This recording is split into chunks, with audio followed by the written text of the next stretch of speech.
Chicken masala இந்த மாதிரி மெத்தடில பண்ணி பாருங்க. இது சாதம், சப்பாத்தி, பரோட்டா எல்லாத்துக்குமே சூப்பரா இருக்கும். ட்ரை பண்ணி பாருங்க. அதுக்கு 1/2 கிலோ சிக்கன் க்ளீன் பண்ணி எடுத்துக்கிட்டு, தேவையான உப்பு, மஞ்சள் பொடி போட்டு நல்லா மிக்ஸ் பண்ணி வச்சுடுங்க. இன்னொரு பேன்ல 1 டீஸ்பூன் சோம்பு, 6, 7 காய்ந்த மிளகாய், ஒரு பெரிய ஏலக்காய் பீஸ், ஒரு 10 முந்திரி பருப்பு போட்டு லேசா வறுத்து எடுத்துக்கோங்க. எடுத்து மிக்ஸி ஜாரில் போட்டு லேசாக பவுடர் பண்ணிக்கோங்க. பவுடர் பண்ணிவிட்டு அதில் 2 தக்காளி பீஸையும் கட் பண்ணி சேர்த்து நல்லா பேஸ்ட் மாதிரி அரைச்சி எடுத்துக்கோங்க.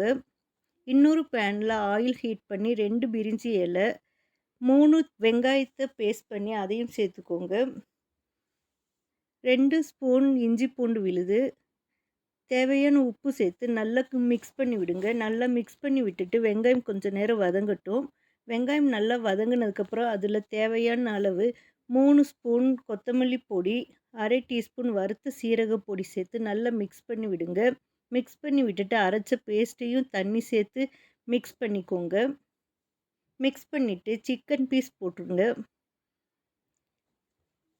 சிக்கன் பீஸ் போட்டுட்டு 1/2 கப் தயிர், 1 ஸ்பூன் கரம் மசாலா, கொஞ்சோண்டு கஸ்தூரி மேத்தி சேர்த்து தேவையான அளவு உப்பும் சேர்த்து நல்லா மிக்ஸ் பண்ணி விட்டுட்டு நல்லா மூடி போட்டு வேக வச்சு எடுத்திங்கன்னா சூப்பராக ரெடி ஆயிடும் சிக்கன் மசாலா. இந்த மெத்தடில் ட்ரை பண்ணி பாருங்கள், சூப்பராக இருக்கும். தேங்க்யூ.